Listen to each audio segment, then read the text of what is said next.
Jimi Kariuki, Hotelier, welcome to the JSO interview. Thank you, John. When we think of your hotel industry, the understanding is that it's the preserve of Wazungus and Wahindis. And now we see you, an African, playing at the highest level. Explain. Well, first of all, John, thanks for having me on this show. I think there's a serious misconception in terms of what you've just pointed out. The investors in the tourism sector in Kenya are Kenyans. Kenya doesn't only have 42 different tribes, but we also have different races of people who are Kenyans. So the fact that you're not charcoal black, like say you and I, doesn't necessarily mean that you're lesser of a Kenyan. So it is a Kenyan industry. There are Kenyans of different races who have invested, Africans and Asians and Europeans. So I think it's a serious misconception, and one that needs to be addressed and corrected. But it is a Kenyan industry. There are Kenyans of Asian origin, there are Kenyans of European origin, and there are Kenyans of African origin who are investors in the industry. And I think it's fair to say that it's an all-inclusive Kenyan industry. I'm glad of the explanation. Yeah. In our conversation, I'm going to stick to very much hotels, and that is an area of expertise for you. The current perception, again, talking perceptions, our big hotels are all empty, people are getting sacked, numbers have gone down. The hotel industry, and read the tourism industry, is dying slowly, a slow but certain death. Comment? I don't think so. I think, John, that the challenge that we faced as a destination is what I'd like to call the political cycle of business, whereby over a 5-year period, you have 3 very, very good years. And when you get into the 4th year, you start to see a decline as you head towards an election. And in the actual election year is when you actually sort of hit rock bottom. And that's where that perception possibly comes up that, hotels are empty, tourism is dying. It's not the case. And I think one of the positive things that has come out of the Jubilee government is the fact that His Excellency the President has said that we want to do away with the cycle of, or tourism being driven by the cycle of politics. And I think that is something that will make a huge difference. Kenya's got huge potential. 10 years ago, visitor arrivals into Kenya were barely 500,000. Today we're at 1.2 million, which is about 140% growth in the tourism sector. I think there's huge opportunities ahead. The Jubilee Manifesto has stated the principles of supporting the growth in the tourism industry. Vision 2030 Blueprint has also recognized tourism as one of the 6 pillars to support the growth of GDP by 10%. So it's definitely not a growing industry. I think there's a lot that needs to be done. There's a lot that needs to be done by government in terms of facilitating and creating an enabling environment.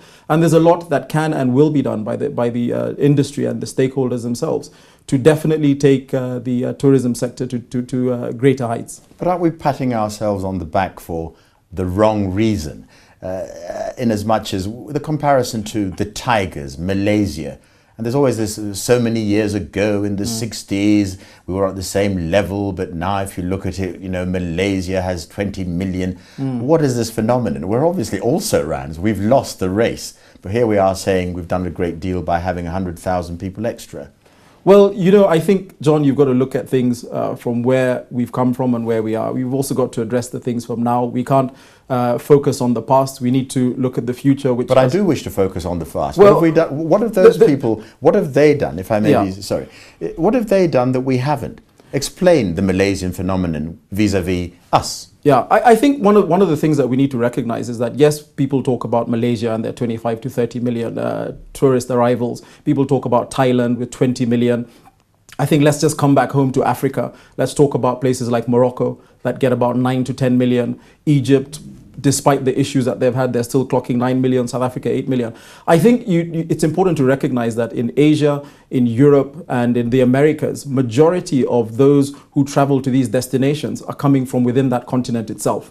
So the majority of the visitors that arrive in Malaysia are Asians. The majority of the visitors that arrive in France, for example, that has the highest number of tourists in the world, are Europeans. we have a huge opportunity in Africa. We need to address that opportunity. We need to make sure that we look at Africa as a huge opportunity market. And we need to learn from these other countries, the Malaysias and the Thailands, countries that have a similar sort of competitive product to us, and see what are they doing to attract tourists. What are they not doing to make sure that tourists don't sort of disappear? And I think we need to address that. So I think it's. But why haven't you up until now? We need to, as if if I said to you, what are they doing? Yeah. Would you list 2 things that they're doing that we're not as we speak now? Yeah, I think the difference, John, between yesterday and today, so to speak, is that I personally believe that previous governments have given lip service to tourism. There have been no efforts to understand what really drives tourism. Anything that has been done has been very knee-jerk. There are no sort of long-term support measures that have been put in place by government. And I must say that the Kenya Tourist Board, under the leadership of Muriithi Ndego, has done a splendid job under the circumstances. And the circumstances are underfunding, poor recognition of Kenya Tourist Board as a very important communication tool out there to make sure that Kenya is on the map and we're encouraging tourism here. I think there's issues here as well in terms of infrastructure. Yes, we're building all these roads, but we need to address opening up diversification of the tourism industry. We need to look at opening up of new circuits. We need to look at things like agri-tourism. We need to look at cultural tourism. We need to look at tourism around golf. There's a lot that needs to be done, and I think what I am saying, and I think what the industry is saying, is that the Jubilee Manifesto has stated that they will support tourism. In all the speeches so far by both His Excellency the President and the Deputy President, they've continued to mention tourism as one of the key pillars. That is something that's new, and that's something that as an industry we will take advantage of. Watch this space. Let's talk about that product. You've talked about Morocco, you've talked about Egypt, you've talked about South Africa. Mm-hmm.